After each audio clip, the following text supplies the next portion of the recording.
Hey everyone, really quickly before I get into this episode, if you're interested in true crime, if you're interested in the occult, if you're interested in tragedies, if you like what Lazy Masquerade does, like what Mr. Ballin does, it's very similar to those, not exactly, but I do my own version of true crime, the occult, and tragedy stories. If that interests you at all, please go check out my new channel, Horrid. It would mean the world to me if you go subscribe and show some love to that channel because I got a really good feeling about it. So again, it would mean the world to me. Thank you, and let's get into today's stories.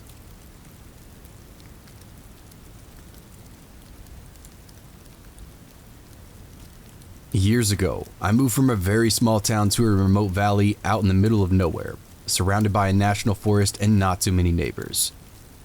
It was just what I'd always wanted. At that point in my life, I'd been a paramedic for about 4 or 5 years, and being an outdoorsy, civic-minded sort, I decided to volunteer my services with the local search and rescue organization.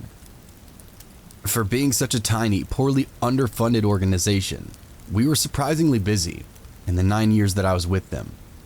We'd have at least one rescue, sometimes several every single weekend through spring and fall. The source and majority of these calls were roughly 100 miles of poorly maintained fire trails that were very popular with dirt bike and quad riders. When they'd inevitably get lost or wreck and get injured, we'd head out, track them down, and provide medical care, then fly them out on a helicopter if necessary, or put them on a Stokes basket mounted to a janky-ass trailer thing that we'd pull with our own quad. After about 2 weeks of joining, and with zero training beyond what I'd learned as a Boy Scout and medic, I got my first call. A group of dirt bike riders from the city had lost a member of their party, and for some reason, they'd put their least experienced rider at the back of the group. There were a dozen of them that took off into the woods.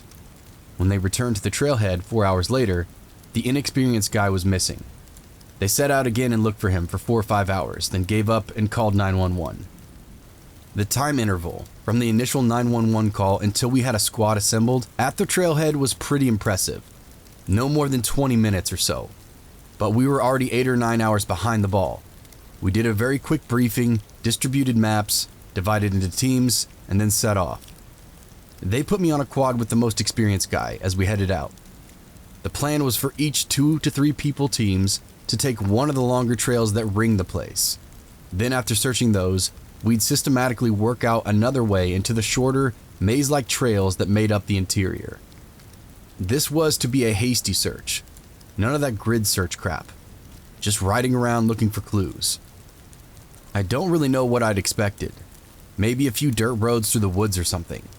But these trails were an absolute nightmare. They were extremely rugged and technical, where you really had to know where you were and what you were doing, or you'd never make it out. GPS rarely worked due to the rugged terrain and tree cover. Radios and cell phones were a crapshoot as well, and the maps didn't account for all the random trails riders would sort of just make. The only marked roads were fire breaks, and mileage-wise, those were accounted for maybe 10% of those trails. Why this guy hadn't been partnered with someone or put at the front of the group is a complete mystery. 4 hours into this, I'm caked with mud, bleeding from being hit with branches, exhausted, and just done. We take a water break and hear broken radio traffic that sounds like the bike has been found, but no rider. It's only a couple of miles from us, so we head that direction. When we get there, the bike is off to the side of the road, along with the quads of other teams. But we can see them a few hundred feet into the woods. We walk over and find them looking down at the missing person, who is very dead. Lips blue, skin dusty, arms spread out like a cross. At first glance, his eyes looked to be wide open and solid white, but when I examined him, I could see that his eyes were actually covered with fly eggs. This dude had been dead for a while. It didn't make sense though. His bike still had gas in it. He had water and food. He was a healthy guy in his late 20s. Why was he dead? It looked like he simply laid his bike down, then ran into the woods to die. Mission accomplished, I guess. We wrapped him in blankets, then put him on the Stokes and took him to the trailhead where the coroner was waiting for us. About a week later, I ran into the coroner and asked what the cause of death had actually been. The pathologist determined, and it was cardiac dysrhythmia, secondary to extreme anxiety. The guy had literally died of fright, which up to that point I'd always assumed was Hollywood bullshit. To this day, I've always wondered what was going through his head. Was he just afraid of those woods or of being lost? If so, why would he run blindly into the woods instead of continuing to follow the trail? There's a part of me that thinks he may have seen something out there. I've heard a lot of stories about weird shit in these woods, and I've seen a few strange things myself, so it wouldn't surprise me.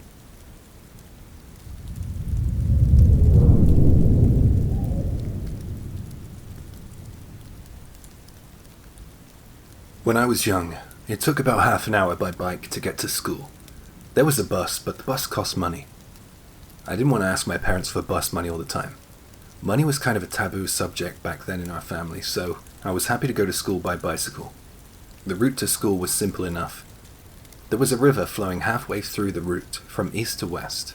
There were two routes you could choose. The first route goes alongside the river on the north side, but there is a national highway, so there's a lot of traffic, even at night. It's a little dangerous. The other route was the opposite side of the highway. This way was a lot more peaceful. There were only a few houses out there. You also had nicer scenic views. You could see the mountains, countryside fields, and of course, the dense forest. If you take this route at night, it's really unlikely that you'll pass by a car, a bike, or a person walking the streets. There were rumors about this route, though.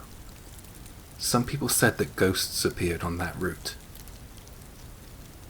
There were literally no streetlights, and because of this, most of the students at my school avoided that route on the way home. Not me, though. I had ridden through the forest on that side with my dad since I was a kid. I knew the way so well that even when I came home late, I would turn the lights off on my bike and rely solely on the moonlight to guide me. It was relaxing. I would listen to the sound of the river. There was a really cool part of the woods where the branches of the trees had created this kind of natural arch. It looked like it was right out of a storybook. I loved it. On the night that this experience takes place, I was heading home late from school. I took part in some club activity, so it wasn't uncommon for me to be late home. It was already past 9 p.m., and I had stayed late to speak to friends. Someone said that a typhoon was coming, and we were all hoping that school would be closed tomorrow. So we didn't mind staying a little late if we weren't going to hang out tomorrow. The warm breeze was strong, so I decided to head home before the weather turned. So I chose my usual route home, through the forest, just in case it rained. The clouds were low and looking grey. My bike had a kinetic energy-powered light bulb, so if I hit a switch, it would make pedaling a little harder, but it would provide light. I hit the switch, but the light didn't come on. I guessed that the bulb had bust. This was just what I needed. I tried to kick on and hurry home before it rained. It was so dark out, but my eyes had grown accustomed to the darkness. I was able to keep going with confidence along the roads, but I had to slow as I entered the forest. As I entered the forest, I felt that something was different. I felt a little frightened of the woods that night. I told myself that I didn't need to be scared. The forest is creepy at night, but it's the hole in the ear that lets in the fear, that and the absence of light. I pushed those thoughts to the back of my mind and entered the woods. The headwinds grew strong as I passed through the woods. It made pedaling harder and harder. I grinned and bared it. I just wanted to go home. All of a sudden there was a weird smell which accompanied the wind. It smelled so bad. Then I thought I could see something popping up and down, out of the dark just ahead. I stared forward, puzzled, and then that was when I felt something grab my left shoulder. I have never been scared of the forest, but that night changed everything. I pedaled as fast as I could, making a voiceless scream against the wind. My heart was racing. I was terrified. I put some distance between myself and where I felt the hand on my shoulder, and I thought to myself, whoa, finally I had a paranormal experience. I hope that's the end of it. I kept riding. I was powered by adrenaline. I swear I heard something behind me. I didn't have the courage to look behind me, though. There was even less visibility than before. I hated it. Thankfully, the path had widened, and it was largely flat. For some reason, I shouted the name of my dog, and then I pedaled noticeably faster.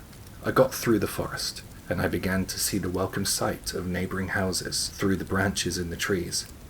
I still didn't have the courage to look back and check if anything was following me. When I came out of the woods, there was a convenience store just the other side of the bridge. I chose that to be the point where I would look behind me. There was nothing chasing me. I felt my heart rate slow. I locked up my bike outside of the convenience store and I headed in. I have never been so happy to hear the sound of the entry bell in my life. I got even happier when I saw that a couple of my friends were stood by the magazine rack. They laughed and said that I looked like I had just seen a ghost. I chuckled with them, but I was too embarrassed to tell them what had happened. One of them looked at my shoulder with a grimace and then asked, "Mate, what happened to your shoulder? It's filthy." The fear came rushing back to me. I looked at my shoulder and there was some disgusting stain there. Immediately I unbuttoned my shirt and I hurled it into the trash. My friends all laughed and asked what the hell I was doing. I just got on my bike and left. When I got home, my mum asked me about what happened and why I wasn't wearing a goddamn shirt. I just said that I forgot it at school. Relax, I had an undershirt on. Dinner was ready for me, and I was hungry. I chowed down, and with chowing down comes clarity and rationality, because I arrived at the conclusion that perhaps something from above in the trees had fallen, blown by the wind, to land on my shoulder. Perhaps it wasn't a paranormal experience. With that in mind, I felt kind of embarrassed about how I acted back at the convenience store.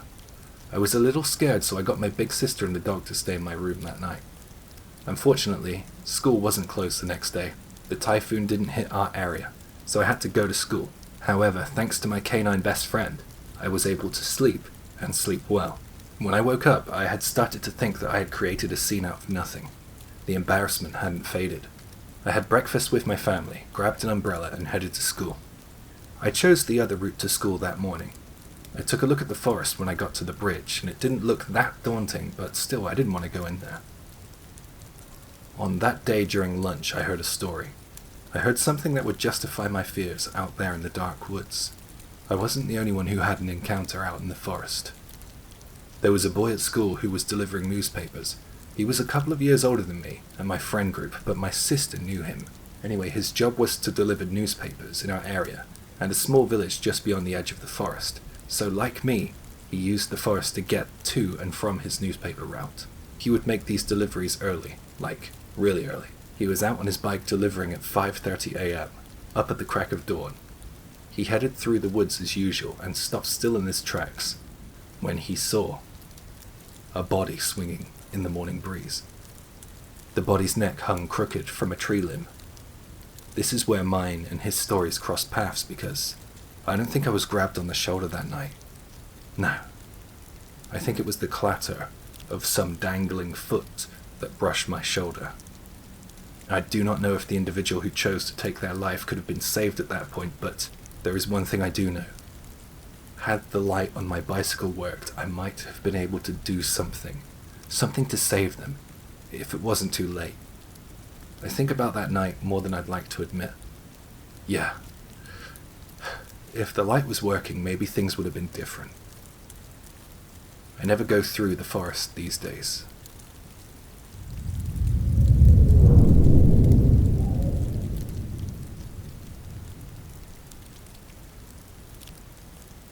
It was a long time ago, well before cell phones were very prevalent, and I was a mom in my early 30s who had just driven our kids to the pediatrician. The Macon, Georgia doctor's office was an hour away from our home, and I was just taking the two youngest of my three to our scheduled appointment.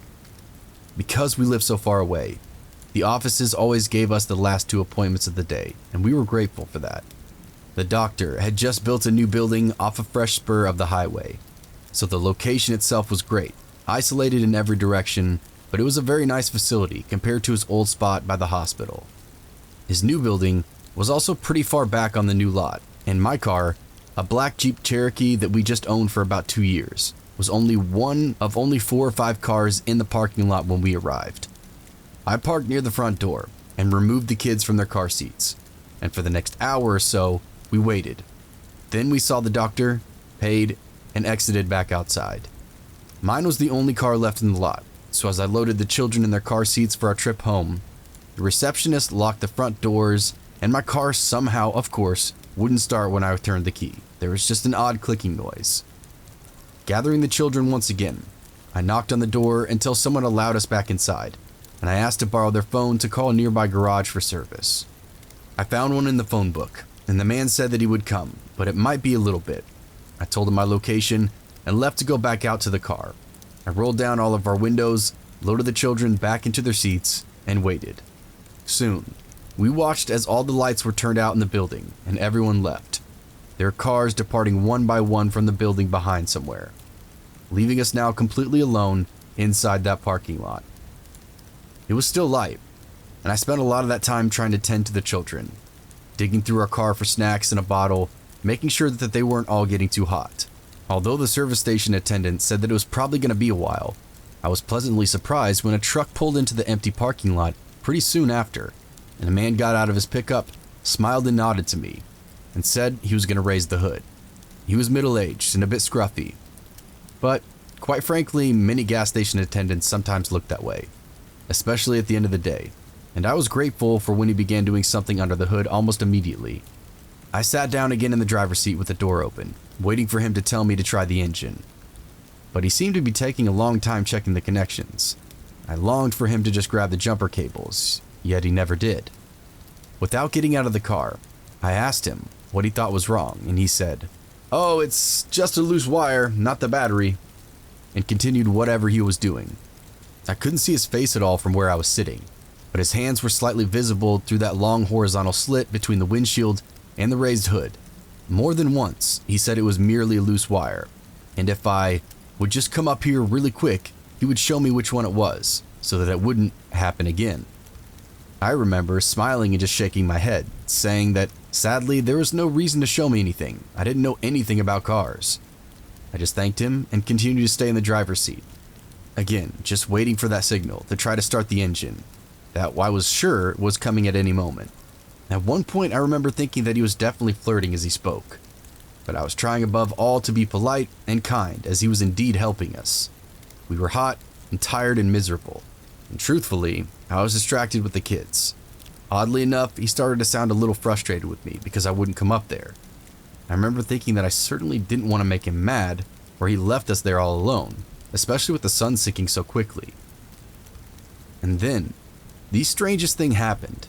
Another truck suddenly pulled into that desolate parking lot, and as it did, the same guy working underneath my hood suddenly slammed it shut, ran to his truck, started it, and drove away very quickly, all without saying a word, not even goodbye. I was both confused and a little anxious when he did this because I didn't know who was now arriving, and I even remember feeling a little frightened that he'd suddenly left me there all alone with two little ones, completely defenseless. Why wouldn't he at least stay and speak to whomever was parked next to me now? That certainly was the southerly gentleman thing to do. I looked around and was very aware that once again that there was no visible cars on the road, no homes or businesses nearby, and the sun was continuing to set quickly. At this point, the new pickup pulled up next to me and got out of the car once again, this time more apprehensively. Upon exiting though, he immediately introduced himself, gave me his name, and the voice seemed to match the person I spoke to on the phone much earlier. Then he actually called me by my name, apologized for being late, and finally smiled and started towards the road, pointing and asking who that man was that left so suddenly. Relieved and unfazed, I just smiled back in surprise and told him, "Well, I don't know, I thought all this time that he was you." And then we both laughed slightly as he grabbed jumper cables, walked to the front of my car, raised the hood, and started to work. I immediately sat back in the driver's seat once more, suddenly very grateful, with luck, that the air conditioner would be blowing full blast shortly, and once again checking on my children. While I was listening for those oh so familiar words of, "Try it," I had my back completely turned, when he surprised me by suddenly coming up to the driver's side door, and in the strangest voice he said, "Ma'am, is this yours?" When I looked into his hands, he was holding a long, thin dagger-like looking device that was maybe about 1.5 feet in length. It appeared to be very old and covered with rust, yet on one end of it, it had a tiny circular holes that looked like they were for fingers. It was kind of a mix of a long, thin sword and scissors, oddly combined. I remember being amazed but not really frightened, and I asked him where he'd found them. "Under the hood," he replied. I said just a matter-of-factly that I'd never seen them before, but how weird was it that those things had somehow been stuck and undiscovered in my car for all these years? I just shook my head in surprise. He continued to stand there and stare at them. Then he looked oddly pale too, like he couldn't find the words to speak for a bit and just continued to stare at the unusual object. Honestly, I didn't care one bit about it. All I could think was get the car going, let me pay you, and let's leave. He didn't say anything else, just quickly set them on the curb, started his truck, then signaled for me to start the Jeep. And when it immediately caught, my 3-year-old cheered. Grateful, I quickly turned on the air conditioner full blast, rolled up all the windows, aimed the air vents back towards the back seat, and reached for my purse to pay out. I stood up and took a few steps to meet him, so I could hear the amount now owed. With both of our vehicles running, he came back to my driver's side, but instead of handing me a bill, which irritated me a bit, by walking right past me and picking up that weird object once more. "Ma'am," he said slowly, "I want you to look at these one more time," and held them up for a closer inspection. This time, I moved a bit closer and actually really looked. In his hands, the item still looked incredibly large, possessing an almost like bayonet-looking quality, except for those strangely small 2 loops on one end. I'd never seen anything like it, and I told him so. As he held it, he spoke quietly and slowly to me, as if desperately trying to make me understand something that was somehow still going over my head. "These weren't hidden somewhere in the engine, ma'am.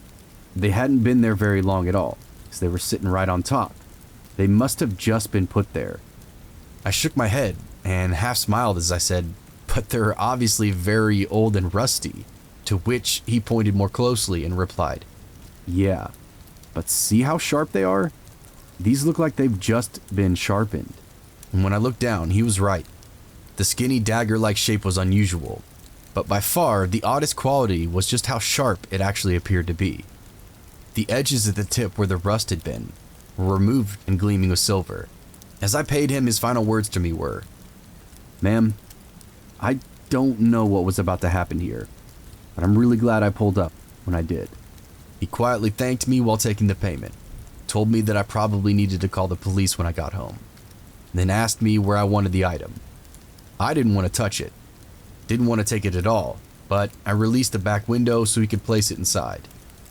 We both then left the lot together, him turning one way and me turning towards the other, small winding highway that would lead us home, that was still an hour away.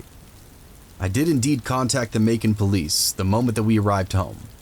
I got the children inside safely first. Although they listened politely, they declined when I offered to bring the scissor-like thing to them later. The officer I spoke to said that they sounded like they were specialized surgical shears, from my description and the measurements on the phone, which I found quite disturbing, as you can imagine. I remember wondering how he would even know that, why he would even know that. I had tried so carefully not to touch any of the surfaces, hoping that they might be able to lift prints or test it for blood if they wanted to. But my story seemed to bore him, and he didn't seem too interested. His attitude insinuated that there was no longer an emergency, it was no importance now. At the very end of the call, as if to wind things up, he did say that it sounded as if I was very lucky, and that I might want to keep the shears for a few days, just in case someone from his office got back with me later. But that ended up being it. I wrapped them up carefully in newspapers and placed them in the brick storage unit behind our house. And there they remained for several more years, untouched until we moved away. And finally, not wanting to bring them across several states, reluctantly threw them in the trash. Around that time though, if you look through old news reports, women were going missing all over Georgia.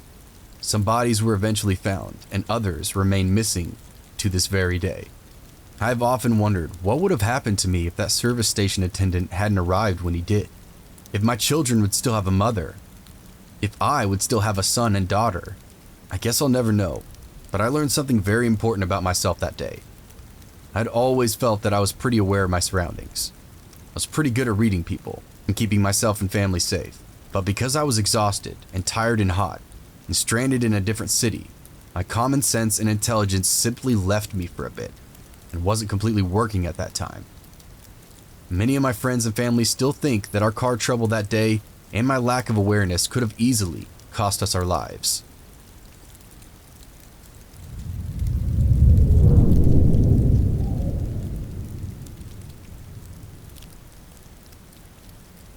story I'm about to share with you happened a very long time ago. I didn't come from the most affluent family, but they were still generally nice people. The one thing I lacked deeply, however, was a rooted self-confidence. I was never a very attractive girl, the kind that would often get mocked. In any case, this led to some poor life choices later down the line, and that is where the story truly begins. I started hanging out with the ne'er-do-wells at my school, a guy called Brad in particular. I thought he was different, and that he saw me for who I truly was, and not just a slab of meat, like some other guys see girls.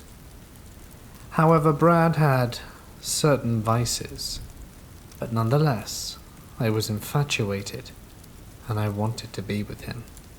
Reflecting on it now, I'm unsure if he was just with me out of convenience, but we'll get there eventually. We were 16, turning 17. Brad had pretty much free reign of his house. He lived with his mother, who was hardly ever home, and as a wayward 16-year-old boy, started taking narcotics. One of the things he invited me to do was to go live round his house, and after a particularly nasty argument with my parents, I decided I was leaving. I packed my bags and left to live with him. I dropped out of school, and we didn't have any money. His mum would be gone at least 3 weeks, and the little she had left him for groceries was pretty much depleted. But there was one asset in my life that I could use, my car. So I put it to good use and got a job with a friend at a local pizza joint, and started working as a delivery driver. All the money that I earned was pretty much blown on Brad's drug habits. He'd often invite him and his friends over on payday, buy a heap load of stuff, and blow all our money in one hit. I often had to hide some of my money sometimes, just so that we could afford to buy groceries. I soon realized that my life was miserable, and after about 2 months of this, I was getting tired of being treated like dirt, and realized I wasn't as valued as I thought I was. I started debating leaving Brad and going home, and telling my parents how I decided to leave school. All things that really scared me, but not as much as what's about to happen to me. It was a regular night. Like I said from explaining my situation, we really needed money. So I was working until the very last shift, at the hope of getting a decent tip to really make ends meet this week. I had my aim at $5 more in my tip jar, and then I could go home satisfied. This was the final order of the night. Our pizza joint closed at midnight, and it was about 11:40 when the order came in. So once the pizza was successfully loaded in the back of my car, was I ready to head out and head home right after the delivery. I start making my way. It was a fairly rough area, but unavoidable. We often got deliveries to deliver to this part specifically, so I'm on my way. I'm about 5 minutes from the delivery address when I quickly pull over to consult the sheet of paper where it was written down. I drive for another 5 minutes, and when I'm pretty sure I'm at the address, I'm scanning each and every house, checking the numbers. It was something like 32. I was passing 26, 28, and when I finally get up to 32, the house looks vacant. I start getting a bit creeped out. I wonder if I got the right place or not. Bear in mind, this was before the prevality of cell phones, and I didn't have the luxury of owning one. I'd probably have just driven back to the shop if it weren't almost guaranteed to be closed by the time I get back. As it was a small place, my manager expected me to just give him the money during my next shift. It was sort of cool in that regard. I stop outside the house and ponder for a moment, waiting, hoping that someone will just stroll out when they see a random car parked there and knock on the window for their pizza, but no such luck. I do a deep breath, step out, grab the pizza, and start making my way to the dark front door. The streetlights almost seem to flicker for a moment, like it was out of a movie. I shudder and bang on the door a few times, calling out, "Pizza delivery!" I wait for a minute, but there's no response. Just as I'm about to head back to the car, feeling quite deflated, do I hear shuffling behind the door. That's when it starts creeping open, but no one comes out. I call out again, but I've already made my way down the first few steps.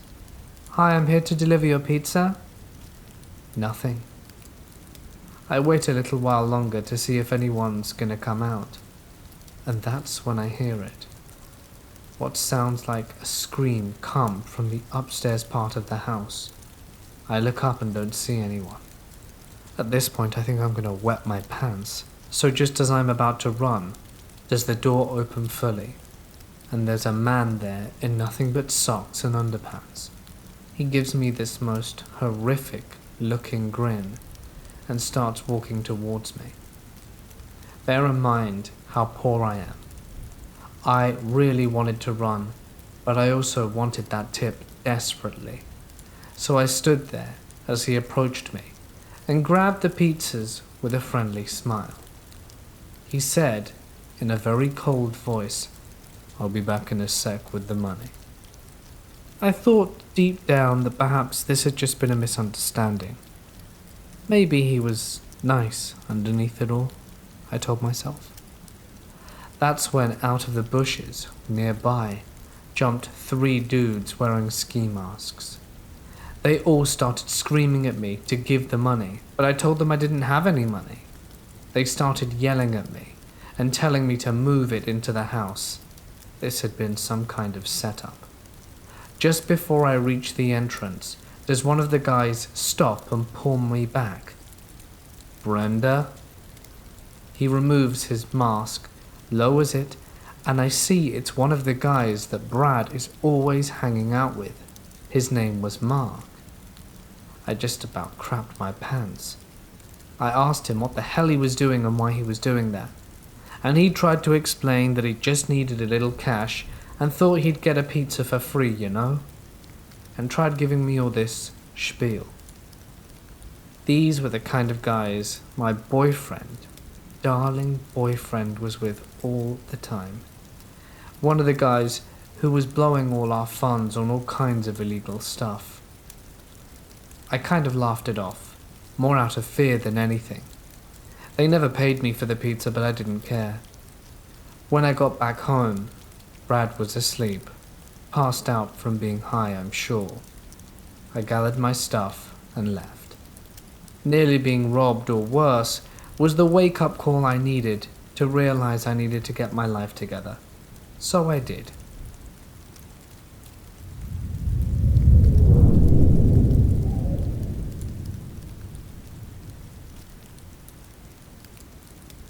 It started off as a normal Saturday morning. My mom had woken up early before everyone else because every other morning she'd be preparing breakfast when she realized that the kitchen was missing an ingredient that she needed for her cooking. So she woke me up to hurriedly run to the market and get it for her. I wasn't all that happy about being woken up that early, but I got up and headed to the market after brushing my teeth. The market itself wasn't that far, just maybe a 5-minute walk from my house. I just had to walk to my street, take the main road that led to the market. But as it was early hours of the morning, the road seemed deserted and completely lonely. Halfway down the road to the market, I stumbled upon the equivalent to a dollar bill on the sidewalk. Excitedly, I quickly bent down to pick up the bill, and in the process, noticed another bill a foot from where that one was. I quickly picked up the first bill and went for the second. On picking it up, noticed one more on the grass of the sidewalk. I immediately surveyed the grass and noticed a trail of bills leading into the bush. I was ecstatic. While still half bending, I followed the trail of money into the bush, picking up one bill after another. As you can guess with this position, my face was in proximity to the ground, and as a result, my vision was narrowed to the immediate bill in front of my eyes as I followed the trail. My head was still in the cloud of excitement when I stumbled upon a particular bill lying in the shallow grass with what appeared to be a red stain on it. As I proceeded to it, with my hand stretched out, I immediately noticed that the red stain was more looking like a blood stain. The bill was in fact lying on something that was half hidden in the shallow grass. And on closer inspection, I discovered what was a bloody body of a woman lying on her back, and she had been gruesomely murdered. It only took a second to comprehend what I was seeing. The woman, probably a lady of the night who'd been picked up the previous night, had been murdered somewhere, and her privates, including her breasts, had been cut off, and the murderer had driven to her side of the road that morning to dump her corpse and carried her out of the car into the bush, with her purse still on her, what was spilling the bills that had left the trail to her. I still remember the pained expression she had on her face, with her eyes still completely wide open. At that moment, my grip on the bills I had gathered loosened, and they all fell to the ground. Everything went fuzzy as I staggered backwards and fell to the ground. My heart was racing with fear and adrenaline. I could not breathe. I attempted to scream, but only felt like I was dry heaving. This was what an intense panic attack felt like. I tried several times to stand, but my legs felt weak, and I kept falling in my attempt to scramble out of there. Eventually, I would finally succeed and made a run for it. My eyes were blurred with the tears from crying, and it made it difficult to see the road in front of me. By the time I got home, I was already hyperventilating and scared the hell out of my mom. Eventually, I ended up crying myself to sleep in the arms of my mother, while she consoled me. By the time I'd woken up, I didn't have time to tell them what I'd seen, as the corpse had already been discovered and word had gotten to my mom and the neighbors. For the next couple of days, I could not find the appetite to eat anything, and any attempt to do so ended with me throwing everything back up. Every single night, I would continuously have the same series of nightmares that always ended with me discovering that same corpse. And each time, I would wake up screaming and crying just after seeing her pained face and opened eyes. And that, ladies and gentlemen, is the scariest thing I've ever seen in my life.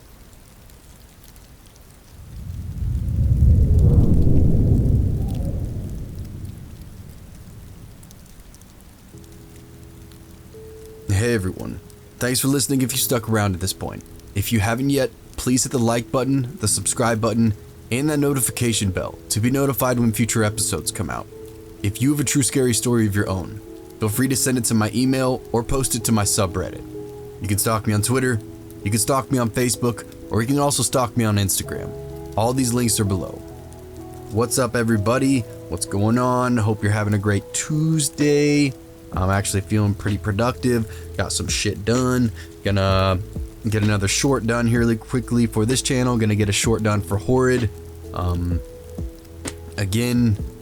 really hope that you guys like this episode. And definitely huge, big shout out to my guests. Mortis Media, fucking phenomenal. Narrator, J Nightmare is fucking phenomenal narrator as always. Very, very lucky that I am blessed and fortunate enough that a lot of people come on and help me out with episodes, and it's just, I love this community so much. I love how we can always come together and do this shit and come on each other's channels and, you know, do whatever, this, that, and the other, whatever, you know, it's awesome. So thank you again to both of them for coming on this episode. And I got a bunch of Home Alone stories for you within the next couple of days, so look out for that one. And then I'm probably going to try to do a paranormal episode after that, because I never do them. I know they don't retain everybody's attention like they always do, but I never do paranormal episodes anymore, so I think that's going to be the next one after that. And then, per usual, another True Scary Stories. Also, again, I'm going to leave the link to the Horrid channel in the description below, so would you please go check that out if you haven't yet, if you're interested in true crime and stuff like all that. So yeah, have a good rest of your day, and I will see you in the next one. Cheers.